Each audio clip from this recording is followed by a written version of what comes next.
Hi everyone. आज हम बात करेंगे रिसेंटली रिलीज्ड कल की मूवी के बारे में। उस मूवी में क्या सही था, क्या गलत, what was good, what was bad in that movie.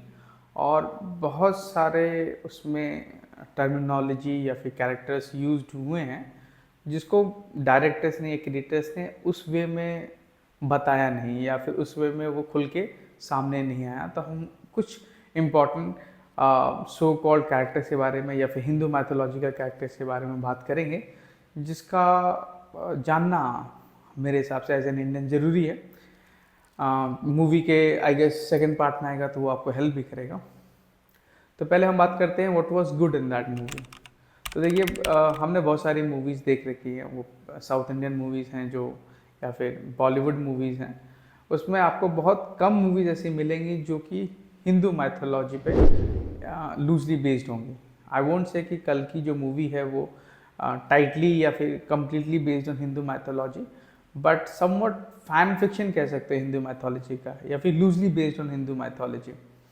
वरना पहले हम मूवीज़ देखा करते थे जिसमें आप जो भी हिंदू माइथोलॉजिकल कैरेक्टर्स आते थे, चाहे वो यम हो, आई मीन टू से यमराज हो, चित्रगुप्त हो, या भगवान विष्णु हो, या फिर त्रिदेव को भी दिखाया जाता था, तो उसमें थोड़ी कहीं ना कहीं कॉमिक टाइमिंग या कॉमेडी घुसेड़ दी जाती थी।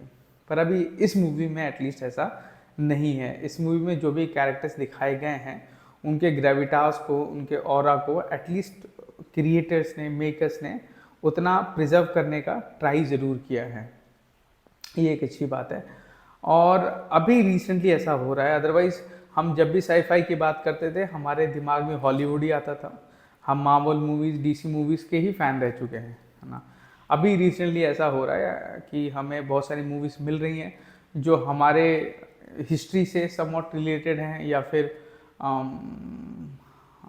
फिर हमारे माइथोलॉजी से रिलेटेड है। जैसे अभी रिसेंटली जो आदि पुरुष आई, वो समवॉट बेस्ड ऑन रामायण। हालांकि बहुत क्रिटिसाइज हुई वो मूवी, और मैं भी मूवी को देख के कह सकता हूँ कि बहुत सारी चीज़ें उस मूवी में ठीक नहीं थी, बट एटलीस्ट कुछ तो है। मतलब हमको ना से कुछ तो मिला, है ना। वरना आप ये देखिए, बॉलीवुड मूवीज़ देखिए, वो आज भी वो क्या कहते हैं, राहुल और अंजलि में लगे हुए हैं। आज भी एक कैरेक्टर होगा जो बिना बात के लड़ाई करेगा, प्यार करेगा, गाना गाएगा। एटलीस्ट साउथ इंडियन डायरेक्टर्स और मेकर जो हैं, they are trying their best to create those story जो हमारे रिलेवेंस में है। कहीं ना कहीं रिलेटिबिलिटी फैक्टर आता है। चाहे वो आदि पुरुष हो जो कि रामायण पे बेस्ड है, पोनी सेल्वन है जो राजा जी राजा चोला किंगडम के ऊपर बेस्ड है, चाहे ट्रिपल आर हो जिसमें जो दो दो प्रोटैगनिस्ट हैं वो हमारे रेवोल्यूशनरी एक्टिविस्ट, जो हमारे क्रांतिकारी कह सकते हो, या फिर रिवोल्ट के जो महानायक थे डेक्कन के, उन पे लूजली बेस्ड है। तो हमें एटलीस्ट अप्रिशिएट करना चाहिए उन क्रिएटर्स को, उन डायरेक्टर्स को। और हाँ, और बैड क्या है अगर बोलना चाहूँ तो देखिए, क्या है, अगर बुरा दिखने गया तो मुझे सब कुछ बुरा दिख जाएगा। तो ऐसा कुछ खास बैड तो नहीं है। ये जरूर क्रिटिसाइज कर सकता हूँ कि बहुत जो एक आध सीन्स हैं डेजर्ट वाले, वो somewhat mad max fury road को रेप्लिकेट कर रहे हैं। चाहे या फिर बहुत सारे एक आध जो बातें चल रही हैं, जैसे कॉम्प्लेक्स में they are trying to incubate some babies, वो अलग हॉलीवुड के कुछ कॉन्सेप्ट को लेने का ट्राई कर रहे हैं, ऐसा लग रहा है, बट ऐसा है नहीं। मुझे लगता है कि आप कोई भी मूवी बनाओ, कैसे भी बनाओ, इतनी ना मूवी, इतना ना वर्क हो चुका है कि वो पर्टिकुलर चीज़ कहीं ना कहीं आपको पैरेलल ड्रॉ करना ही पड़ेगा, आएगा ही आएगा, समवॉट वो इंस्पिरेशन में दिख ही जाएगा। तो इतना क्रिटिसाइज कर नहीं सकते। मूवी में सही क्या था, what was right in that movie. तो मैं ये कह सकता हूँ, जो भी माइथोलॉजिकल कैरेक्टर्स हैं, चाहे वो काशी सिटी के बारे में हो, अश्वत्थामा कैरेक्टर के बारे में हो, या फिर काल भैरव के बारे में जो बताई जा रहा है कि ही is the guardian custodian of Kashi city का नाम आया, शंबाला का नाम आया। मेरे हिसाब से ये काफ़ी सही था। काफ़ी हद तक जो मेकर्स थे उसके नाम को, उसकी हिस्ट्री को, उसकी स्टोरी को इंटैक्ट करने का ट्राई किए। और उस मूवी में गलत क्या था? गलत देखिए, ऐसा कुछ खास गलत तो नहीं कह सकता, क्योंकि मूवी मेकिंग एक बहुत क्रिएटिव प्रोसेस है। तो आप किसी को क्रिटिसाइज नहीं कर सकते कि ये मूवी इस वे में, इस स्पेस में, इस सिनेमाटोग्राफी में क्यों आ रही है, कैसे आ रही है। बट मेरे एक ही क्वेश्चन है, क्योंकि बार बार जो टीजर दिखाए गए, पहले तो टीजर ऐसे दिखाया गया जैसे प्रभास इज द कल्कि, बाद में दिखाया गया ही इज नॉट द कल्कि, ही इज द भैरवा, जिसमें हमें लग रहा था एज एन ऑडियंस कि उसमें काल भैरव के एट्रीब्यूट्स आएंगे। और काल भैरव जो कैरेक्टर है इन हिंदू माइथोलॉजी में, हमारे ट्रेडिशन में, वो एक बहुत बड़े कैरेक्टर है, वो बहुत बड़े डीटी हैं। बट ऐसा नहीं हुआ। At the end Bhairava, instead of turning into Kaal Bhairav, he turned into Karna, जो कि बहुत परे से बाहर है मेरे, मुझे ये समझ बिल्कुल नहीं आया। बट देखिए, क्रिटिसाइज से अच्छा है कि we should appreciate those kind of movies, ताकि इन द नियर फ्यूचर जो भी हमारा हिस्ट्री रहा, माइथोलॉजी रहा, उससे रिलेटेड हमें कुछ तो जानकारी मिलेगी। फिर हमारे जैसे कुछ क्रिएटर आएंगे, कुछ जो भी रही हुई कसर रह गई है, जो बची हुई कसर रह गई है, उसके बारे में कुछ ना कुछ डिटेलिंग वो प्रोवाइड कर देंगे। जैसे कि आज मैं आपको दो चीज़ों के बारे में बात करने आया हूँ। पहली तो हमारी काशी सिटी के ऊपर है, और जो भैरव और काल भैरव के बारे में बात की जा रही है, हम उस पर आज डिटेल करेंगे। और शंबाला सिटी है क्या, है ना। तो पहले हम बात करते हैं। देखिए क्या है कि मूवी में स्टार्ट ऐसी होती है कि अश्वत्थामा ने अपना ब्रह्मास्त्र मारा, उतरा, जो कि अर्जुन के पुत्र के की पत्नी थी। तो अर्जुन का जो होने वाला पोता था वो मारा जा रहा था उस ब्रह्मास्त्र से। Krishna came in and then he cursed Ashwatthama कि भाई ऐसा है, तूने जो काम किया वो बहुत ही नीच था, because you murdered those innocent who was not taking part in the war, but you did that. तो तुम्हारे साथ ऐसा होगा ये वो। एंड देन हमें एक प्रेजेंट डे डिस्टोपियन वर्ल्ड मिला, जिसमें एक कॉम्प्लेक्स नाम सिटी है, और एक कॉम्प्लेक्स नामक एक सिटाडेल है, या फिर बोल सकते हैं एक फोर्ट है, हाँ, जिसमें जो मेन विलन है वो सुप्रीम यास्किन है।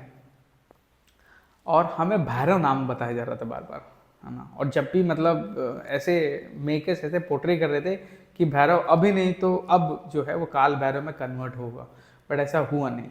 पर ये काल भैरव है कौन, हमें इसके बारे में पता करना है। तो देखिए, अगर हिंदू मैथोलॉजिकल स्टोरीज लेंगे, स्पेशली वैदिक स्टोरीज, उसमें ऐसा होता है कि जब ब्रह्मा को दंड देना था, तो भगवान शिव जो है वो काल भैरव को बुलाते हैं, काल भैरव को बुलाते हैं या क्रिएट करते हैं। दंड क्यों देना था, इसकी दो अलग अलग स्टोरीज हैं। पहली स्टोरी ऐसी होती है कि जब पृथ्वी का निर्माण करते हैं ब्रह्मदेव, तो उनको उस पृथ्वी से मग्न मुग्ध हो जाते हैं, और माया की वजह से, माया में बन जाने की वजह से उनका पांचवा सर आ जाता है। दूसरी स्टोरी ऐसे बताती है कि विष्णु और ब्रह्मा में आपस में आर्ग्यूमेंट हो जाता है, एंड देन विष्णु सेज कि who is supreme between us. तो ब्रह्मा सेड कि I am the supreme, because मुझे ऐसा लगता है कि आई हैव क्रिएटेड द ये वो वर्ड एंड ऑल, और मेरे भी 5 सिर हैं, शिव के भी 5 सिर हैं, तो मुझे लगता है I am more powerful than you and Shiva, because मेरे 5 सिर होने के अलावा मैंने दुनिया को बनाया है। तो टू डिस्ट्रॉय हिज ईगो, भगवान शिव जो है काल भैरव को बुलाते हैं। तो काल भैरव आता है, काल भैरव अपने नाखून से उनका 5वां सिर काटते हैं। जैसे ही वो 5वां सिर कटता है तो ये ब्रह्म हत्या कहलाता है, और इस ब्रह्म हत्या का पश्चाताप, इस पाप का पश्चाताप करने के लिए वो दुनिया के हर कोने में जाते हैं।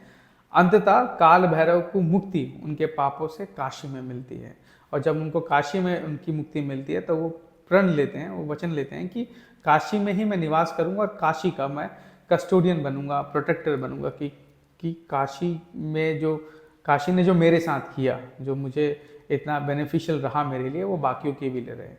तो कहा जाता है कि काशी में जो भी आता है उसको आने की अनुमति जो है वो भगवान काल भैरव देते हैं।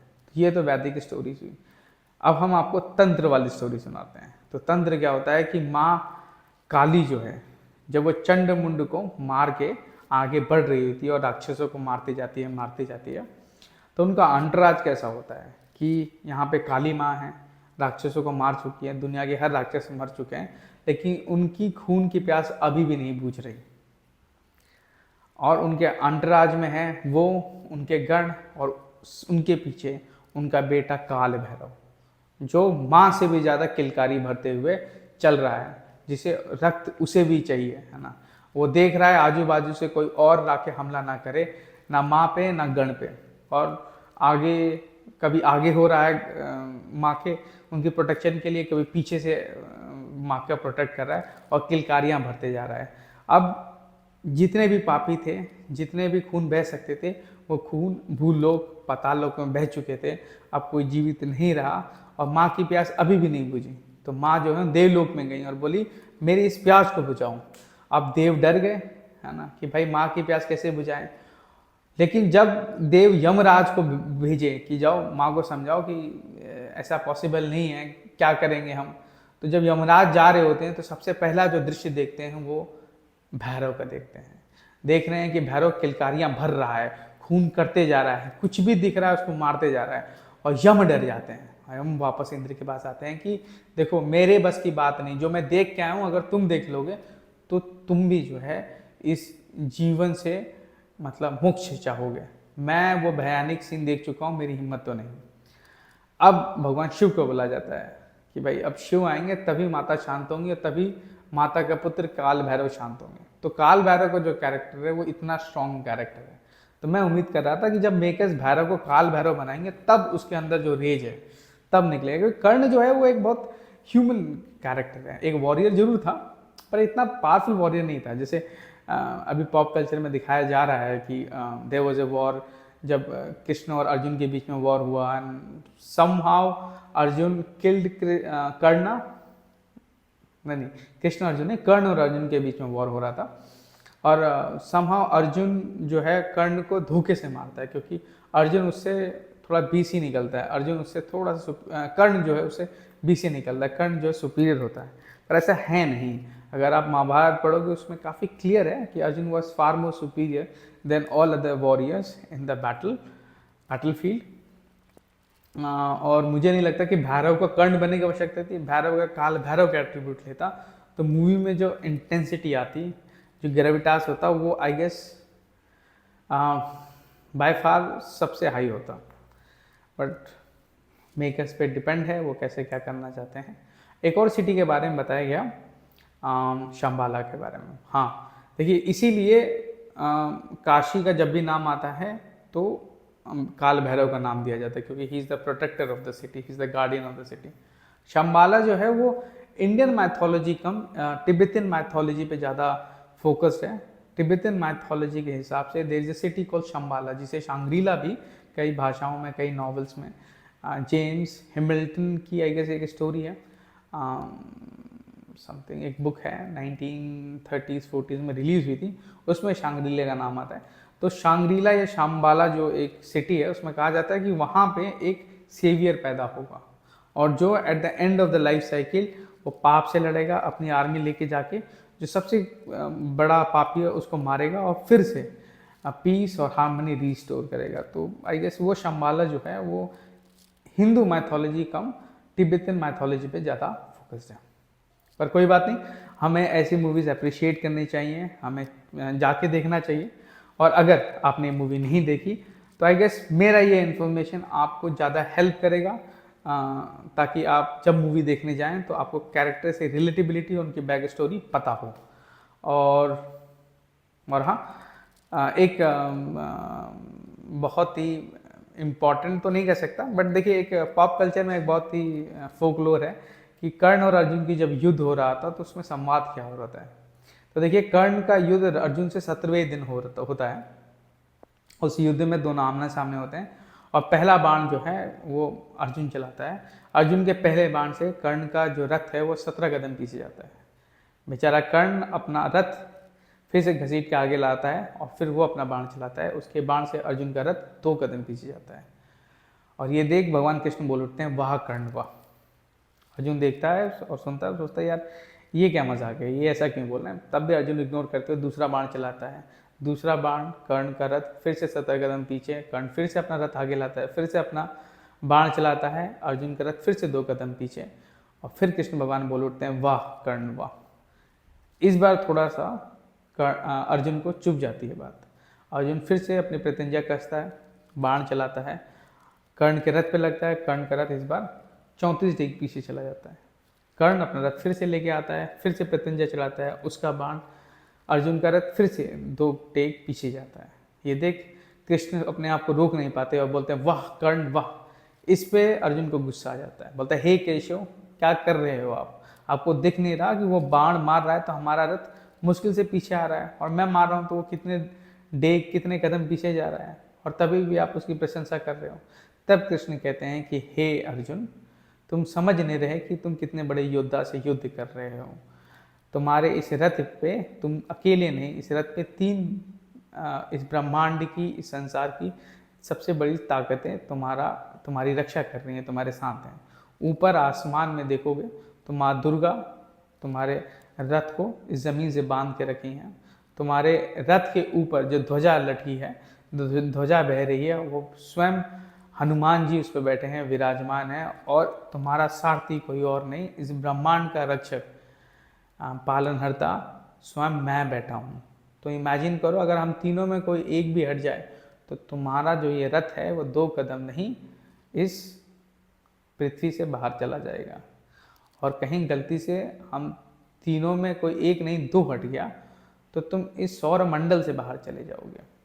और कहीं गलती से हम तीनों ही ना रहें, तुम अकेले युद्ध कर रहे हो तो उसका एक बाण और तुम अपने जीवन काल के उस चक्र से ही बाहर चले जाओगे जहाँ से मैं तुमको ला ही नहीं सकता। तो तुम जिससे लड़ रहे हो वो कर्ण है। तो ये एक फोकलोर है ना, तो हमें उसे फोकलोर की तरह लेना चाहिए। अभी भी अगर आप वेरीफिएबल और ट्रस्टेड महाभारत के सोर्सेज पे जाओगे तो yes, Arjun was superior archer, superior warrior than everybody else in the battlefield। तो मिलते हैं हम नेक्स्ट एपिसोड में, तब तक के लिए बाय बाय।